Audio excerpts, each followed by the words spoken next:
Brothers and sisters, welcome to the Torah Talk Show with Lew White and Mark Davidson. Hey, good morning, brother. How you going? Hey, how you doing there? Yeah, good. Good to see you, Mark. Is it 4 o'clock in the morning there? It's 5. Oh, Yeah. wow. You having a good Sabbath? Yes, we're having a wonderful Sabbath. Yeah. Phyllis isn't going to come on today because she's in her first week of chemo and she feels like she has the flu and it's a lot of trouble for her. So we're going to skip that. Yeah. We'll give her our love. I will. Okay. Yeah. Wow. Well, this is our last Torah Talk for 2014, Roman time. Yeah, the Roman time. Very Well, exciting. what's new? Anything? How's Amy and the family? She's great. She's only got about 4 or 5 weeks to go with the pregnancy, and so we're all ready to go with that. And Yeah. the kids are on school holidays, and they're just loving it. This is the first year they've had sort of interactions with other people and teachers and school friends at this time of year, like about Christmas and everything. And so it's funny, all the stories you get to hear. And so, they're giving out little candy canes and, get excited about Christmas. And we're just trying to keep them calm. And, we don't do that. It's witchcraft. So. Yeah, they lure it. They lure the children. Oh, big time. Lights, and candy, and gifts, and anything they can. Just and families all come together, and there's the camaraderie of the family, and the whole thing is just a scheme, to trap people in this, and their hearts go after it. Yeah. It's one of the things that all the things appeal to them are in the flesh. The flesh is the desires of the flesh are being satisfied. And that's the adversary knows that very well. Yeah. So it's been good. Yeah, teach them about Christmas again, and you get to see how deep it penetrates into people, like how they can't see it. They're just so blind. They're just looking forward to it. They're just so excited about it. And Right. we told the kids about it, and that it's exciting and everything, but Yahusha hates it, so we just don't do it. We told them what the tree means and what the wreath means, and so they tell their friends. And Yeah, they're telling their friends. That's how it starts. It's one-on-one. They're giving them the message of truth. Yeah. The truth that sounds like hate to people, though. They think, "Oh, you're so hateful." No, we're not talking about you. We're not talking about people. We're talking about teachings. Yeah. But the truth will shatter. Well, the word of Yahuwah is like a fire, and it's like a hammer that crushes a rock. And they will not receive it right away, but they're going to find out that the truth is going to win, because the word is the powerful thing to use. Just keep saying the word, not your opinion. Just here's what Yahuwah says, and here he says this again. He's consistent. Yeah. Did you want to talk about anything specific today? Yeah, there's a few things been going on. We recorded a video a couple of nights ago. Chris and Victoria came up straight after work to record it. It was all about letting people have it, just about loving people, and the video was just totally wrecked. It didn't work, so we called it a dress rehearsal. But just sometimes we're recording it on little phones and everything, so it just was total stuff up. But it was very encouraging because I'd kind of forgotten about a lot of it, and your mind goes after things that are more complicated to understand, wanting to learn other things, or not wanting to face that it's really just that simple. Every scripture came into it. The whole book of scripture is teaching us how to love, teaching us what was Yahusha really like when he walked around. Nobody can work out why was he so phenomenal. Why did these men just leave their jobs and that's just stupid. You don't just leave your job and follow somebody. And they did. Why? Why would you do that? There must have been something in his eyes. There must have been something that they felt when he came along. And everybody's trying to learn all this head knowledge and study and study and study, but a lot of people still can't.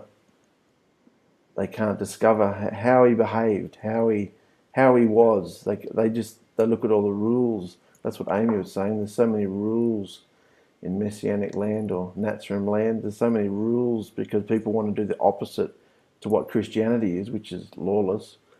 So people are coming in and adopting so many rules, and they're not seeing the man himself. They're not seeing how he behaved, how he was, how much he died to himself just to let everybody have who they wanted to be.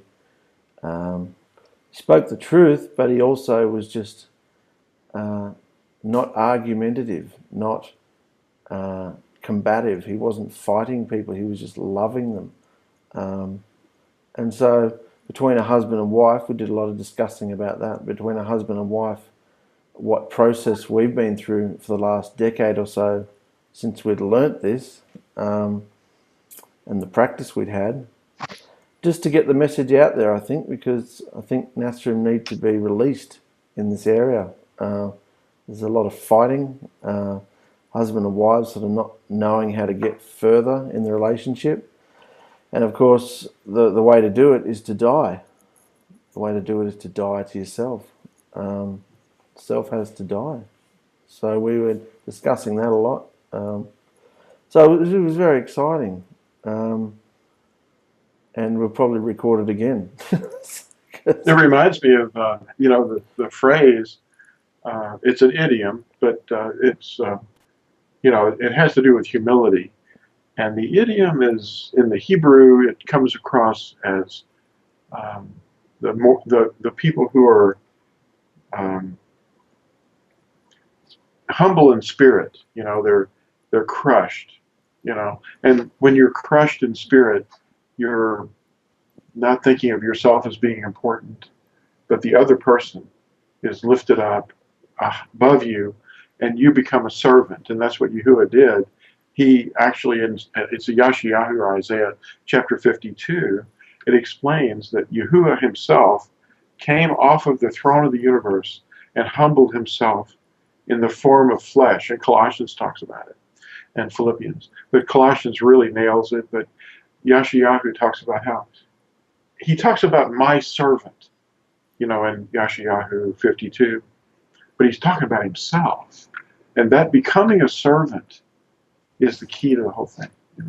And that's why people are so adamant about winning an argument, having the last word. And that's our biggest problem. We're not becoming servants. No. Even the worldly people will be kind to us when we reflect it, because relationships are a reflective thing. It's how you treat other people. They will reflectively treat you the same way. Even if they don't agree with what your thoughts and beliefs are, they're still going to behave in a kind way towards somebody who's a servant. Yeah. And isn't arrogant. It's the opposite. Arrogance is kind of the opposite of humility. And humility, just because you know something, doesn't mean that you should be arrogant about it. Yeah. That's very good. Very good. Behave. It's how we behave. Yeah. So we were looking at just what journey we had been on with just that very simple concept. The last 10, 12, or I think we learned it back in the salon, back in Sydney. We were teaching, Chris and Victoria were teaching to the staff, just don't, with the clients, staff would come out the back and, oh, that client was this and that client was that, and they were rude, and oh, did you let them have it? Did you just, no. So you're taking it personally. So it's, many times I ignored it because it was it just sounded too stupid. It's too simple, and the amount of hard work and spin cycle that I went through just with Amy, Yeah. because you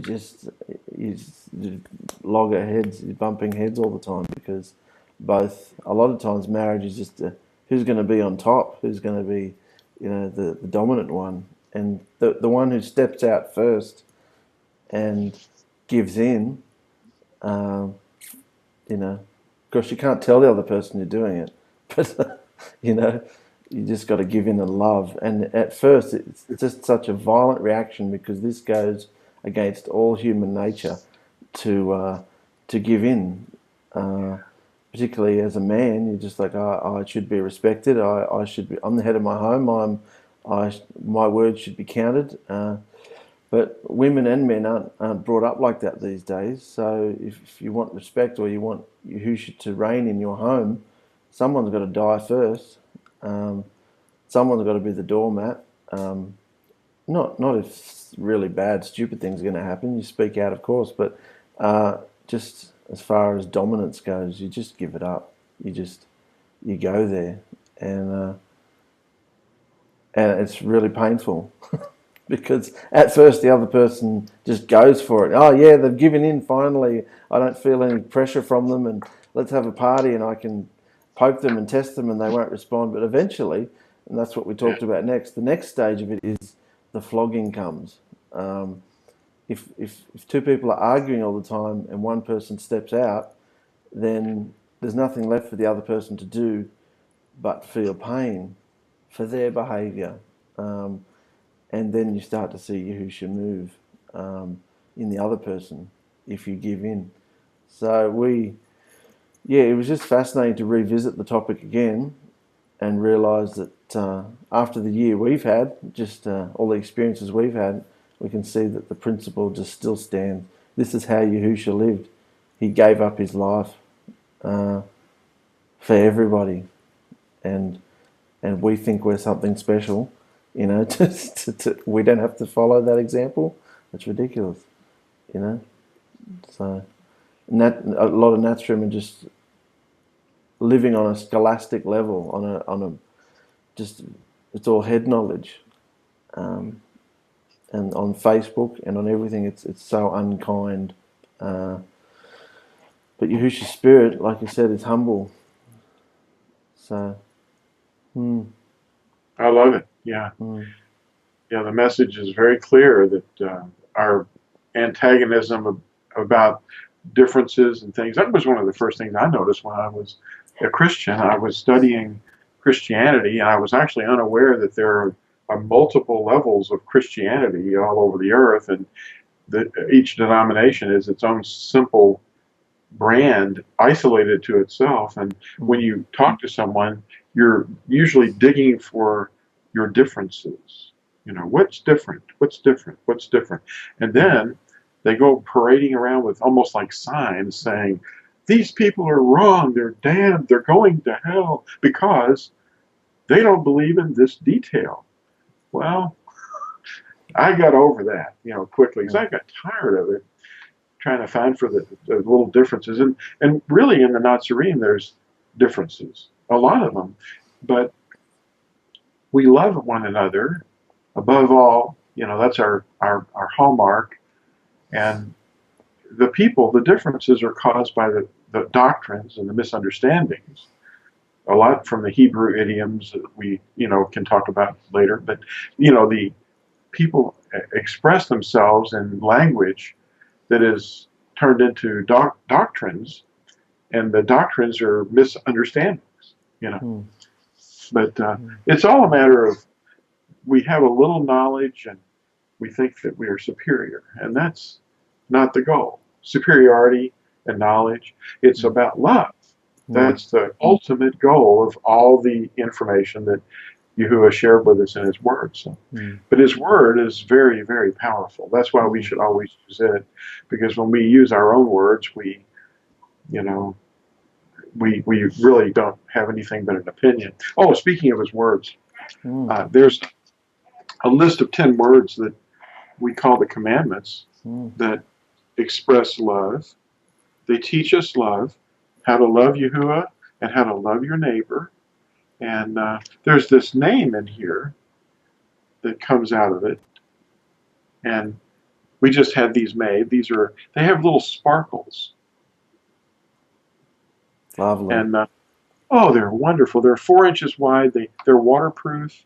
And we feel like getting his name out, you know. And his name is right here in the Latin letters. But it's the first one is I am Yahuwah your Elohim. Have no other before my face. Number 2 is you do not bow to images. Number 3 is you do not cast the name of Yahuwah your Elohim to ruin. Don't lay it waste. Don't annihilate it. Remember, and the 4th one is remember Shabbat to keep it set apart. That's the 7th day that he spoke of in Hebrews 4, that he blessed on the 7th day of creation. Now, the beginning of how to love your neighbor, respect your father and your mother. Number 6, you do not murder. That would mean anybody, you know. Number 7, you do not break wedlock. Just hang on. Number 8, you do not steal. Number 9, you do not bear false witness against your neighbor. Now that includes just tearing your neighbor's reputation down. You don't wake up in the morning and say, you know, today I think I'm going to just destroy somebody's reputation. Number 10, you do not covet your neighbor's wife, house, field, servants, animals, or anything that belongs to your neighbor. And Yahusha said, I give you a new commandment.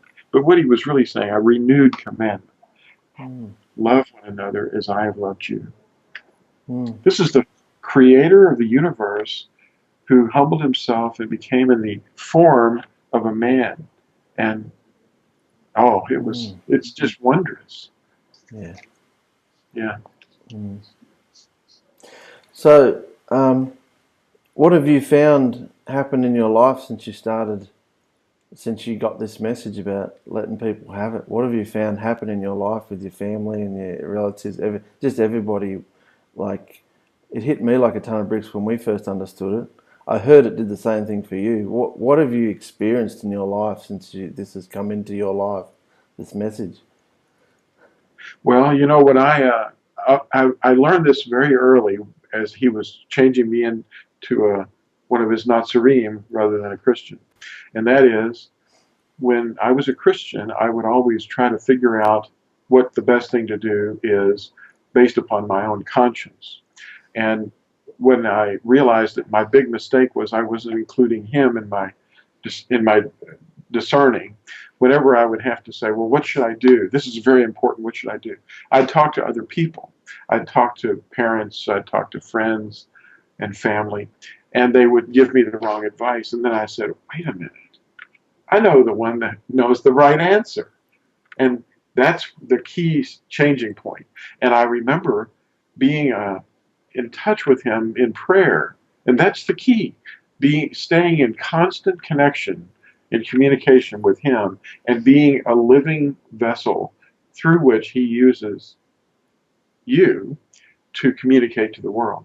And then you realize the more you get to know him, that you're becoming a servant of him, but he is teaching you servanthood by leading you because he's a servant.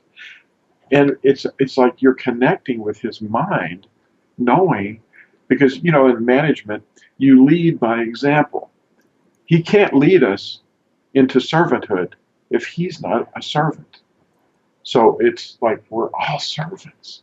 And that's the whole thing. And this is all part of the connection with how you behave around other people.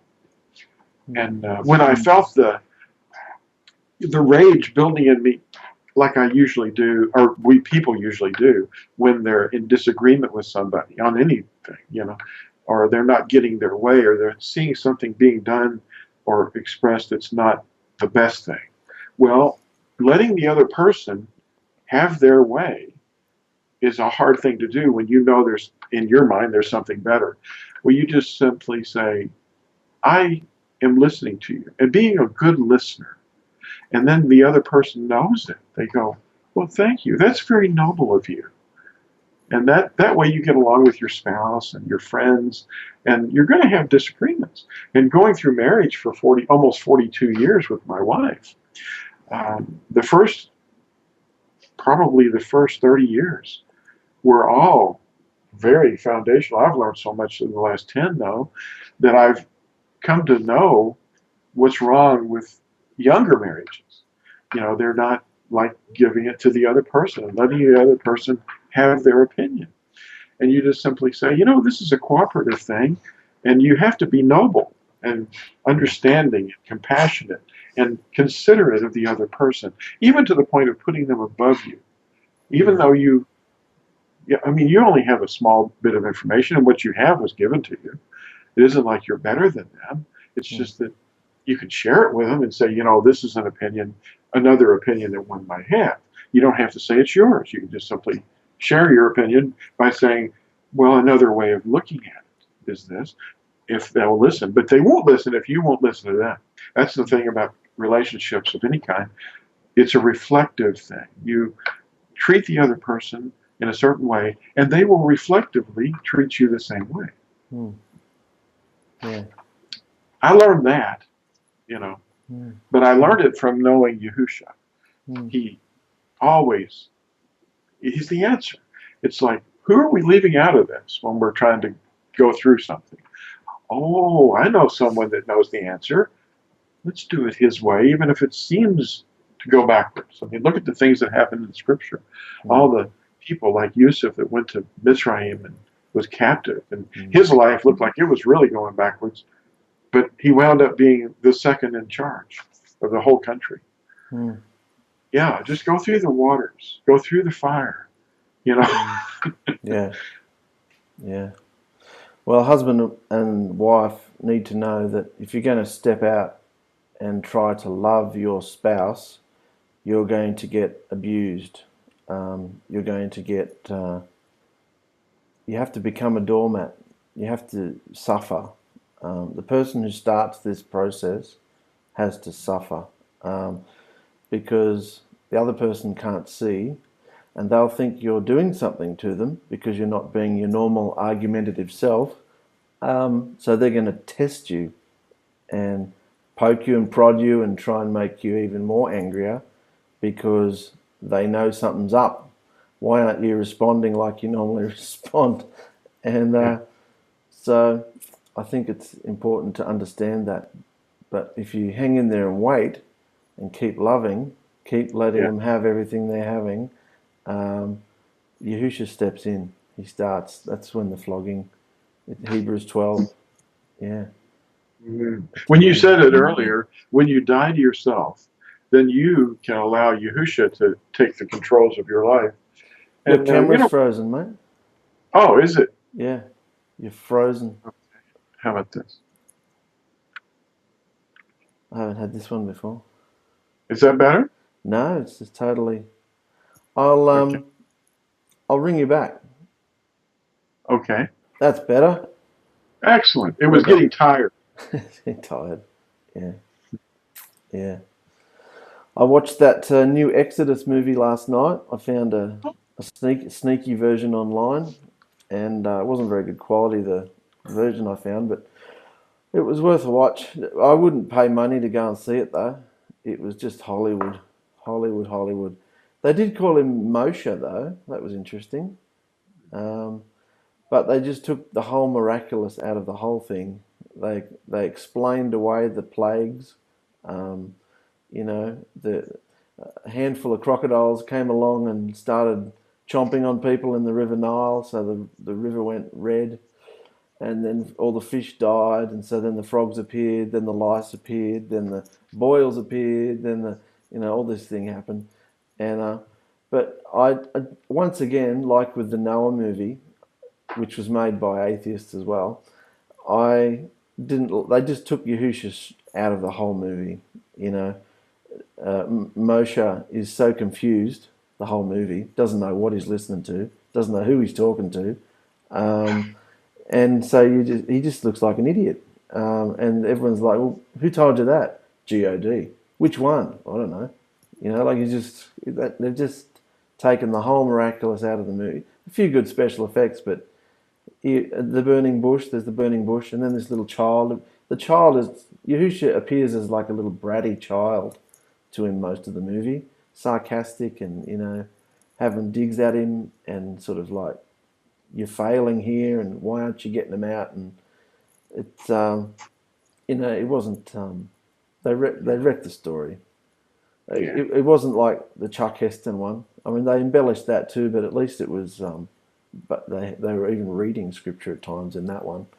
This one's just trying to be more dramatic, and he did it all of himself. That was the thing. When he got kicked out into the wilderness, he wrote down a little route so that he knew where he was going. So when he came back the next time, he knew where he was going. He wasn't being led. He knew where he was going, and he had to get there at the wrong time. So the Dead Sea was still high, so he was all stressed out then because it was supposed to be low tide. So then he woke up the next morning and it was just very low. So there was no parting. It was just the water. It made you think. It explained it. You felt like you were there, which was good. But I didn't like the fact that it just took my Yahusha out of the whole story. So it was. When the waters were standing like walls on either side. Yeah. It's like, what? Walls. Yeah. Yeah. So you saw kind of like a wall when it started coming back in again, but no. And there was this whole friendship thing. They keep pushing this friendship between Moshe and Ramses. They keep pushing this friendship, which wasn't in scripture. I'm sure he had lots of friends, but they were pushing that whole point. And then at the end, when the command, he's sitting there with a little hammer and whatever, chiseling the little commandments into the rock. And this child standing there telling him, we didn't hear what they were, but he's just saying, if you don't agree with these, then put your hammer down, And Moshe agreed, so he kept hammering, but there was no finger of Yahuwah or anything. There's nothing. There's no power, or it was just very blah. So I wouldn't bother any Nazarene. Don't bother going to waste your money. It was just Hollywood. It was just Hollywood trying to watch. Wait till it comes on video. It was just ridiculous, which is a shame because you look at the millions of dollars they throw at it and you just think, gee, imagine what I could have done with that. Well, yeah, but who's in charge of the world? That's right. It's just stupid. Yeah. But yeah, maybe. Well, So you wanted to talk about some Hebrew idioms? Well, we could touch on a few. We have a lot of languages on the planet, and each language has a huge amount of its own strange idioms. And idioms are misunderstood. They're misunderstood when they're taken to other languages. We understand better when we comprehend some of the scriptures. Like some of the statements that are made sound like they're contradicting other statements because people have doctrinally stood on misunderstood words and phrases. And then they see another phrase and they say, look at that, that's saying the opposite of what that other one says. That's one of the problems because people misunderstand. But that's why Yirmiyahu, or Jeremiah, at chapter 16, verse 19, the Gentiles will come from the ends of the earth and declare that our fathers have inherited only lies and things that are falsehood. But that's because of this kind of a misunderstanding. I mean, eye of a needle, what is that? Is it a real thing? That's where people, they'll argue back and forth about ropes and little holes in walls that camels crawl through. They'll make up all kinds of things. They're taking it literally. And they're not understanding the idiom of the Hebrew. The idiom of the Hebrew, eye of a needle, just simply means something that is requiring a great amount of skill. That's all it is. And people are going to have problems even accepting that truth because their wineskin is filled with what they've already learned. So they're not going to listen to the truth. They're going to say, oh no, the old wine, it's good enough. But the simplicity of the meanings of many idioms are missed. We have a lot of idioms ourselves. Like if we use the word bandwagon, like get on the bandwagon. There's no bandwagon, Or I caught him red-handed. What? And then rock the boat? we're not nowhere near any water, you know. And the elephant in the room. What? And then you've got all kinds of figures of speech, and Yahusha used them all the time. In fact, in one place, they said, "Oh, now you're speaking clearly and not using figures of speech." Well, the spiritually discerned meanings in the figures of speech are critical, but people miss them because they've, I don't know, it took him a lifetime to teach me, or not his lifetime, but mine, to teach me what this stuff is. He's always sent me off. He's created me to be a questioner. What do you mean? Where did this come from? What does this really mean? Shut up in my bones. Shut up in my bones? You know, my word is like fire? A hammer? So did you say the eye of a needle requires great skill? Anything that requires great skill. It's just an idiom. It's an idiom. It's unique to the Hebrew, and but people say, "Well, what's an eye of a needle?" Oh, let me tell you what an eye of a needle is. That's the mistake. The mistake is trying to find out what it is. The bosom of Abraham is another one. So he's saying, Yahusha's saying, I'm finding this interesting because most Natsurim think any kind of wealth is evil. You're saying that Yahusha was saying that it's going to take a great amount of skill for one of my followers to accumulate wealth. Not impossible. No, it just takes a for a lot of rich man, skill. for a rich person to enter the kingdom. It takes a great amount of skill for a rich man to get through the eye of the needle. And the eye of the needle is an idiom. It takes great skill because there's so much to overcome, you know, that a poor man doesn't have to worry about. But it's, well, like, how about this? The word gospel is an idiom. It's an English idiom, but it's a misunderstanding, you know, of course. The message is what it really means, the Besorah. And then we have a real whale of a problem here. Yeah. You know, there's puns and there's allegories and there's metaphors and there's idioms and there's, you know, maxims. You know, if you take all of these things together and you ask Yahusha and you say, lay him down, and you say, what do you mean by this? Then you'll see the meaning of the thing in the context. You know, the whole context was when he's explaining about the rich man and Lazarus, his real name's Alazar, the poor man and the rich man are being contrasted, and there's all kinds of things that are being brought to bear there, and people miss the point because they're thinking that he's teaching us something about the afterlife. He's not teaching us about the afterlife. He's talking about the consequences of our actions in this life. And the bosom of Abraham emerges as he starts describing it, because they all knew what the bosom of Abraham is. It's just a euphemism for the dead and being gathered to your fathers. That's another idiom that means the same thing. It's the grave. That's another reference to the same thing.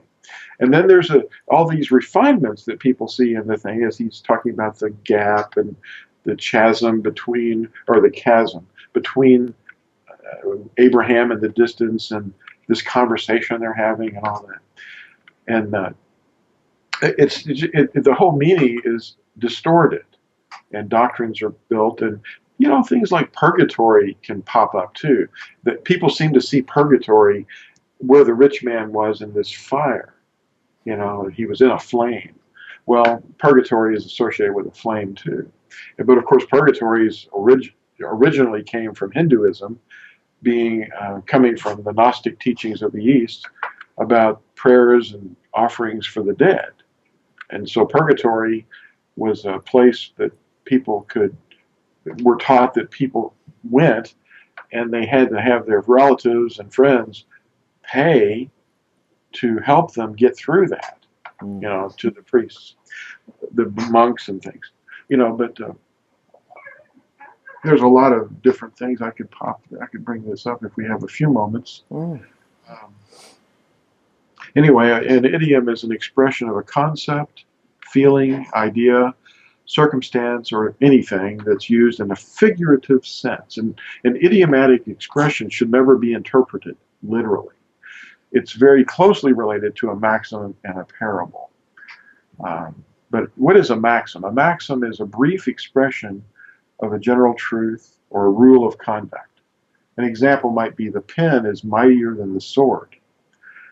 So idioms, maxims, parables, and even puns. Puns are fun too, because you have a word that either is spelled the same or sounds the same as another word, and you use it as a pun in a phrase to sort of bring sort of a joke to the situation.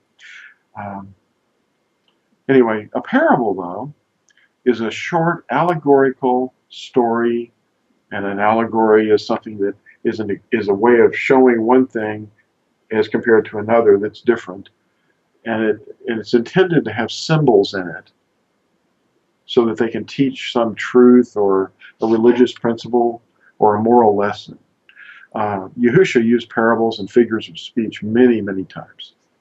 In Luke 16, there's something that he uses here called the bosom of Abraham, if you look at Luke 16. And this is a figure of speech that all of them readily understood. And anyway, it was just an expression for the grave. And we know that they understood that he was using these figures of speech that we've been missing. At Yehukanan or John 16:29, it says, his taught one said to him, see, now you are speaking plainly and not using figures of speech. So, and they were used, a lot of the oral languages, a lot of oral teaching languages used these figures of speech, and they were from the common era. I mean, right here in our own world, we have all kinds of new terms and phrases that generations come up with that are their own. And then you've got technological phrases. In the medical community, I'm being exposed constantly to all these expressions, that wouldn't have existed 50 years ago, And some of our familiar ones are like, bad out of hell,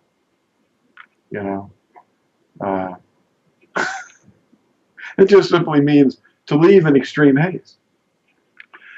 Feeling under the weather, that means you're ill. And being in the same boat or being in the same situation together. Woke up on the wrong side of the bed. There's a silver lining in this, and that means simply an unforeseen good aspect of a bad situation. Red herring is a phrase that people miss. They're thinking, a red herring? You mean a red fish? No, it means a distracting or misleading clue. And anyway, there's lots and lots of things for death. Bite the dust, bought the farm, kick the bucket, throw, there's all kinds of different things for death. But anyway, we usually misunderstand things. One of the things that I popped up, one of the early things that I addressed in the translating of the Surah of Yahusha was the King James Version using colloquialisms from the medieval period, like the apple of my eye.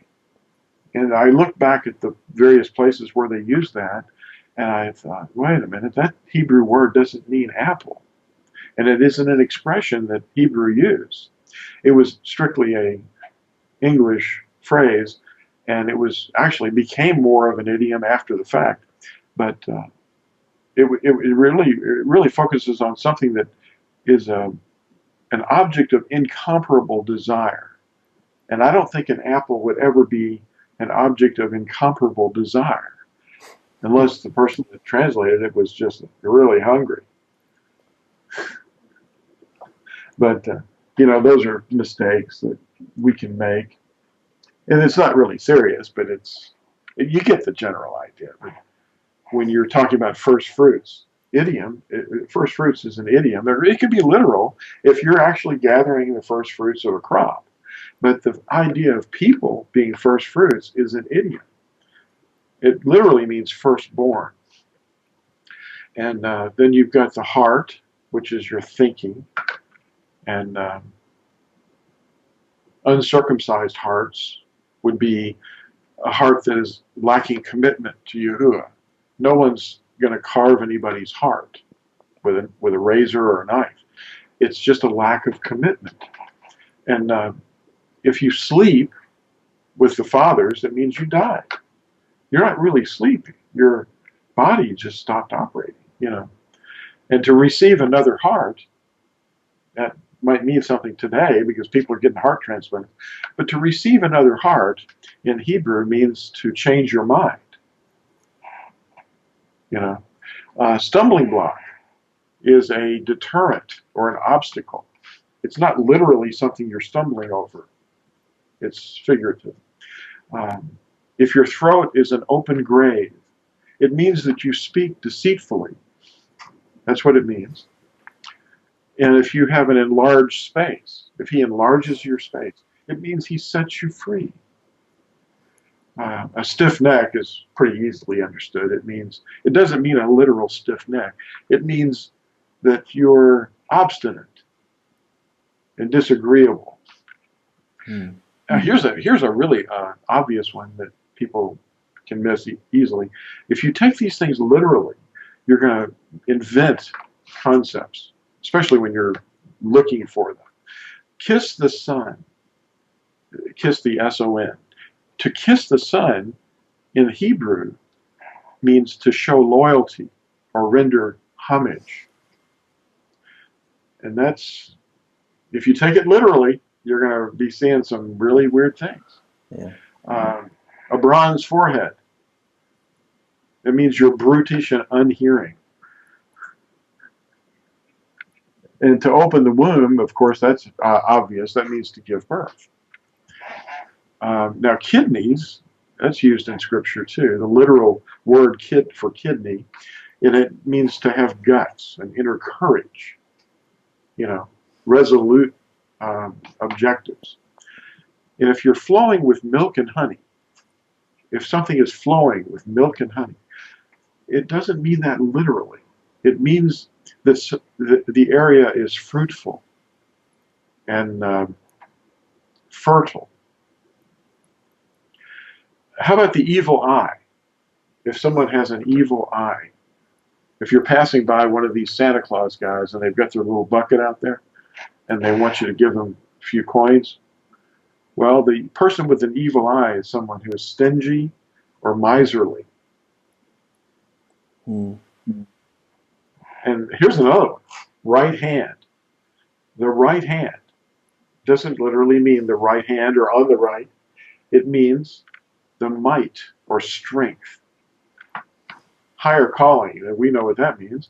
Those are selected as the bride, the first fruits, and they'll be in the first resurrection. The higher calling are the ones that are taken out first, in the resurrection. I'm not talking about the weeds. I'm talking about the ones that are in the higher calling of the two. The old wine is a phrase meaning the men's teachings, and new wine is the truth that sets a person free from the old wine. You have to replace it. You can't keep both because you can't serve two masters. You have to keep either the old wine and say, "Oh, this is good enough," with all the mistakes and misunderstandings, or you can hear truth and say, "Wow, I'll take the truth. Let me get rid of this old one." And even the word bride is an idiom. We're not literally a bride, but we're like a bride. It's an idiom. And the first fruits, and other idioms are the word beast, the word lake of fire, mother of harlots, and the phrase lukewarm. Lukewarm is pretty apparent. I think it's transparent. And then mother of harlots is another one that you could probably figure out. But what is the lake of fire? Is it real? Is it a place? Or is it an expression for an utter annihilation, destruction? Because if you compare different texts, it says at his coming, the beast and the false prophet will be destroyed, not tortured for eternity, but laid waste, annihilated.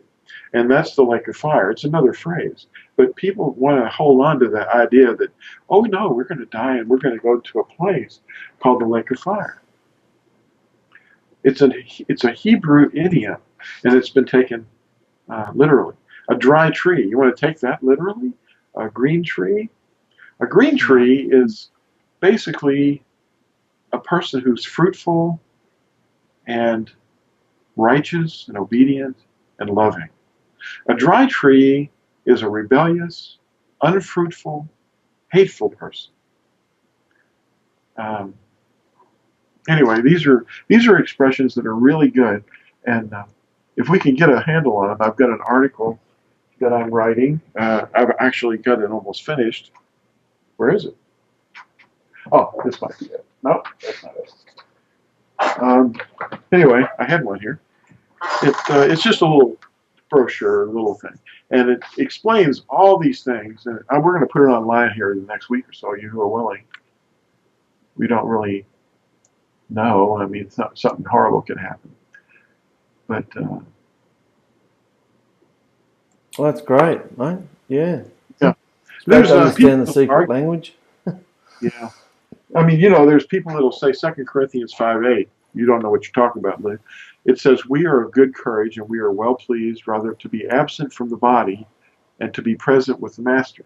Well, you see, what happens is that sounds as if it's going to be immediate as we reckon time. But we have to consider that how we perceive reality here in the physical realm needs to be adjusted for the heavenly matters over which Yahusha alone is sovereign. See, the dead will be in the presence of the master in one of two events, and that's the first resurrection and the second resurrection. You've got two events, and those are 1,000 years apart.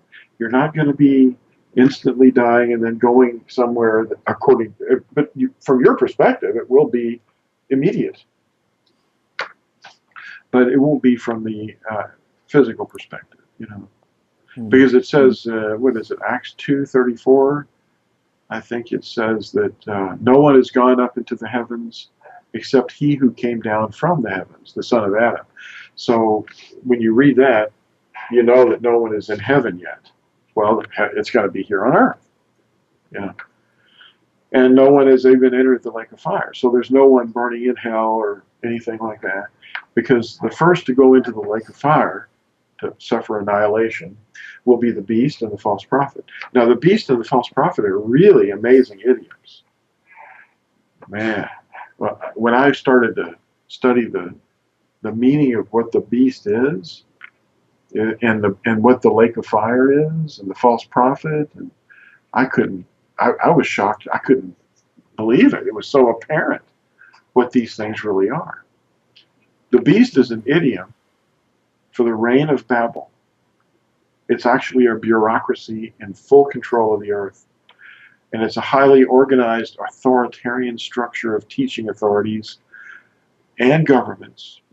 And it includes all the operation of Babel, its network and pattern of behavior. It's all witchcraft. And it's organized in the orders of the world system, the clergy, nobility, and laity. And at his coming, the beast and the false prophet will be completely wiped out, never to ever come back, annihilated. That's why they're thrown into the lake of fire. That's what it means. The beast is not literally a person, and neither is the false prophet. These two entities represent the authoritarian control that is taken out of the way. Taken out of the way. When Yahusha begins his reign, the bureaucracy of Babel and the office of the false prophet never rise again to reign ever again on the earth. And but who does take control is him, and operates through his Nazarene, his first fruits. And the first two to enter the lake of fire, this is an idiom, will be the beast and the false prophet. But these classifications of power are put into idioms, like the beast and the false prophet. But the dragon offered Yahusha the authority to reign over the entire bureaucracy of Babel at one time. It says the devil took him up on a high mountain, showed him all the reigns of the earth, or the world, and their esteem, and he said to him, all these I will give you if you fall down and worship me. See, if we're interpreting the lake of fire literally as a sea of flames for eternal torture, rather than a term meaning utter destruction, then we've ignored the idiom, and we've missed the meaning of the beast and the false prophet. These are authorities, principalities, and powers that have to be taken out of the way. It's not the Ruach HaKodesh that's taken out of the way. You can't. I mean, why would he do that? That's an invention of men's teaching. It says here in 2 Thessalonians chapter 2, verses 6 through 12, and now you know what restrains. Now the restrainer is the controller of this world. That's not Yahusha, it's the devil. You know. Now you know what restrains, for him to be revealed in his time. For the secret of lawlessness is already at work, only until he who now restrains comes out of the midst, whom the master shall consume with the spirit of his mouth and bring to naught. That means annihilated, with the manifestation of his coming. In other words, the whole system is going to stop. The coming of the lawless one is according to the working of Satan, with all power and signs and wonders of falsehood, and with all deceit of unrighteousness in those perishing, because they did not receive the love of the truth in order for them to be delivered.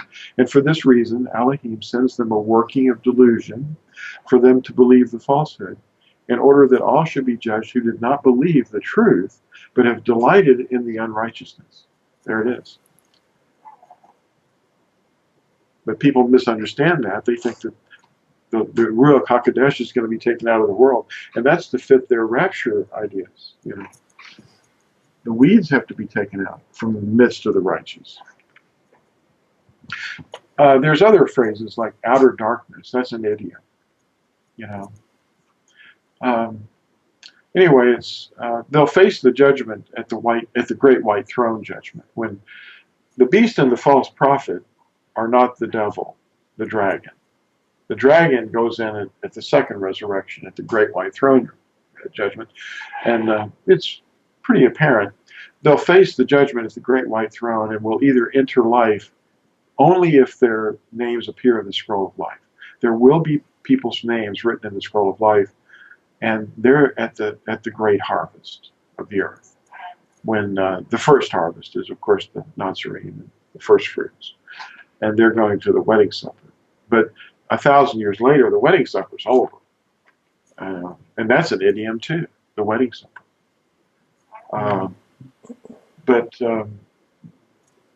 Anyway, the ones that enter the lake of fire will face utter annihilation forever, and they will inhabit the outer darkness, meaning an idiom for non-existence.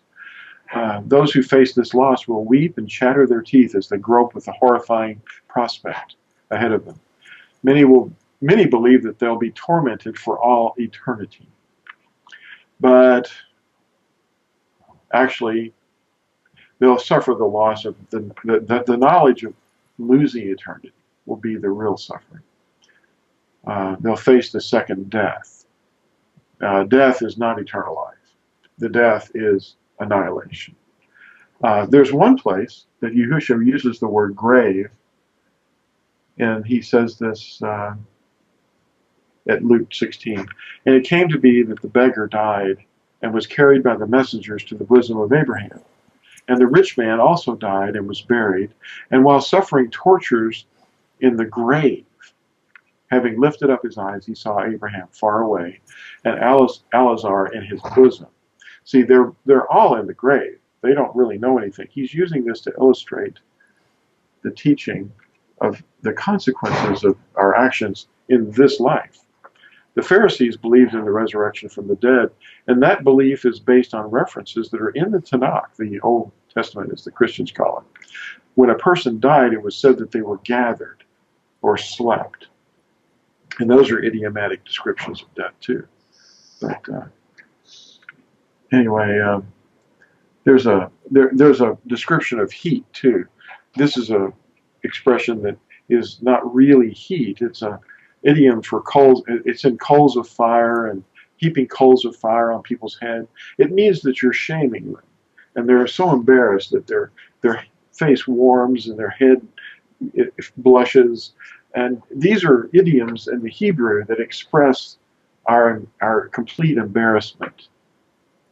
You know, in Romans 12, 19, and 20, Paul talks about if your enemy hungers, feed him, and if he thirsts, give him a drink. For in doing so, you shall heap coals of fire on his head. You will cause him to personally feel shame. Oh my, being mistreated, having mistreated you so much, and then you're showing kindness to him. And it just shames him, you know. This is a reference to the same kind of shame that this dead man was feeling, you know, the rich man. Here's a very important part. The lake of fire is an idiomatic expression for a place of utter destruction and is the second death. It's not eternal life. And in Yahusha's time, it was referred to as Gehenna. At this time, it is not occupied, or it's not really a place. In other words, meaning that no one has been annihilated yet. The first to enter it will be the beast and the false prophet at Yahusha's coming. And we're not to fear those who can kill the body, but rather fear the one who can destroy both being and body.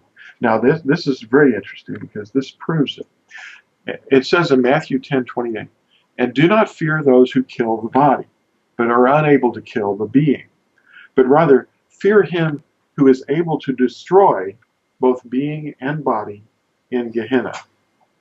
Now here we see the word destroy. And he's talking about the lake of fire. He's not talking about purgatory. But if you, without knowing about the idioms, people could claim the scriptures contradict themselves, because most people have received doctrines based on misunderstood idioms and misinterpretations. And Yahuwah's true character is not known to them. He's not a torturer. He's not one of those. Many believe Yahuwah is a terrible, unforgiving person. But and they even say it, oh, that Old Testament guy, he was really mean and angry and unforgiving.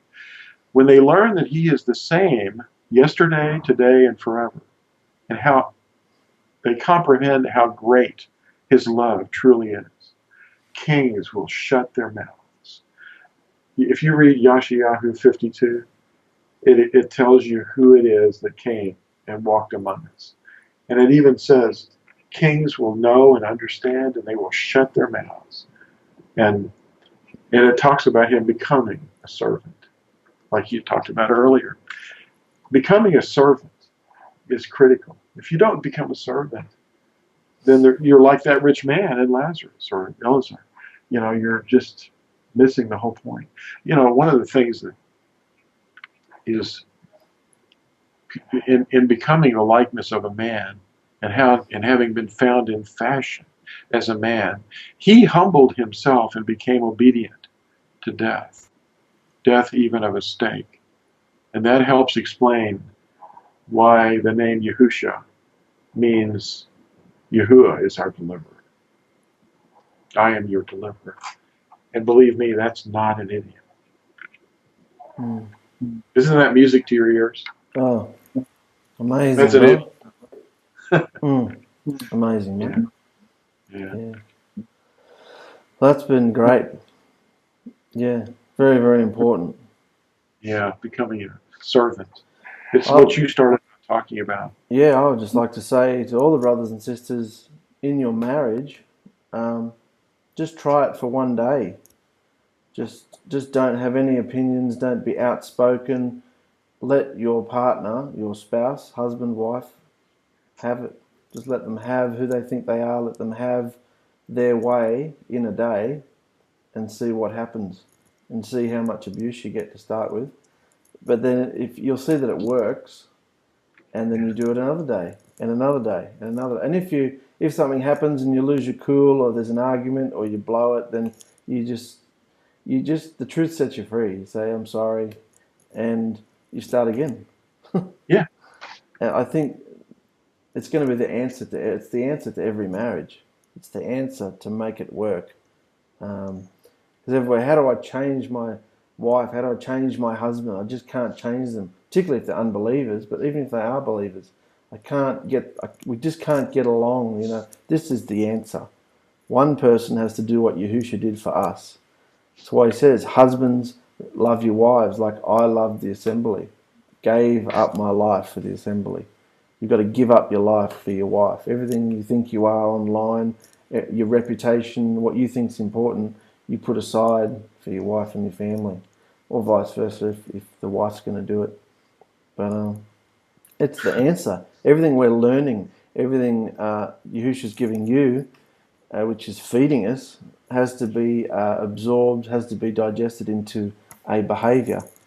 And of course, the behaviour is love. And how do we love? People say, oh, yeah, love. We mean stickers and cards. Yes, love, love, love. How do we do it, though?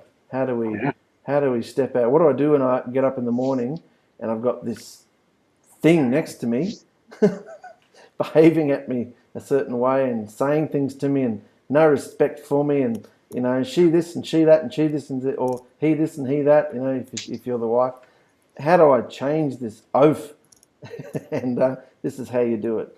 You let them have everything, because if you step out of the equation, then you'll start seeing Yahusha. Like you said, hot coals will fall on their head.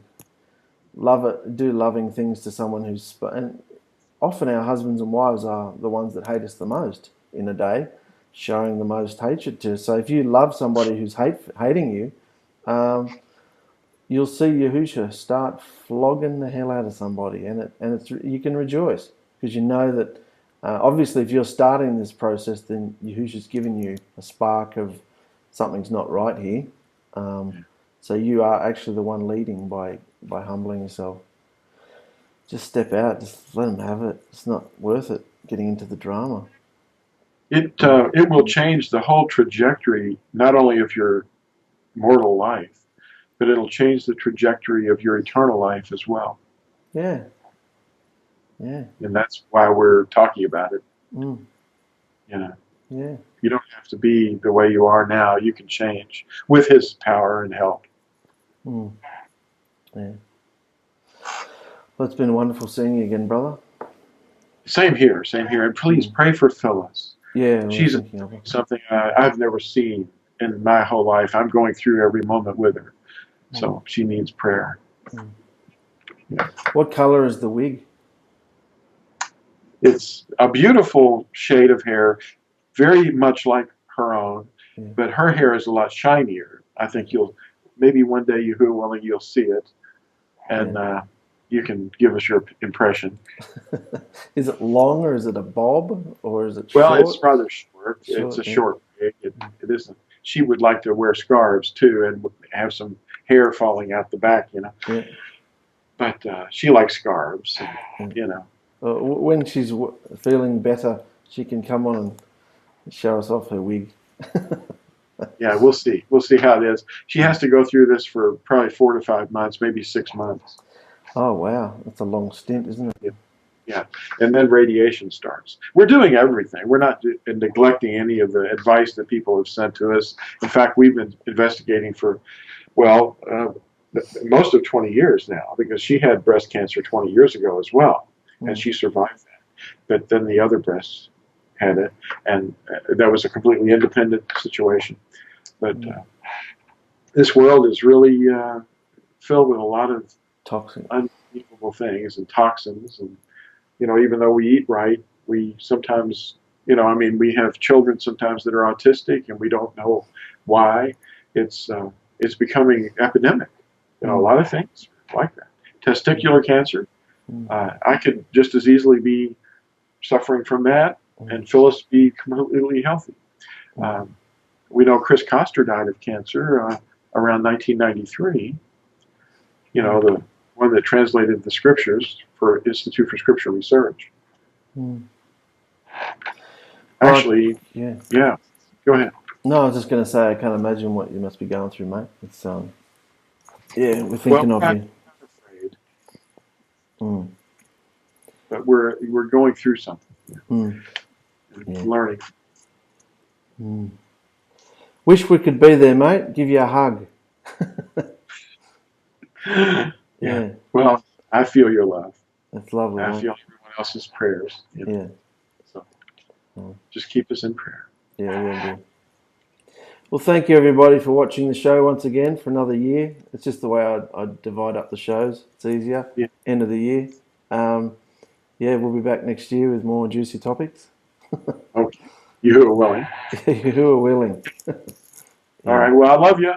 Thank you, mate. Love you too. We'll see you later. Yeah, have a good one. You too. Bye-bye.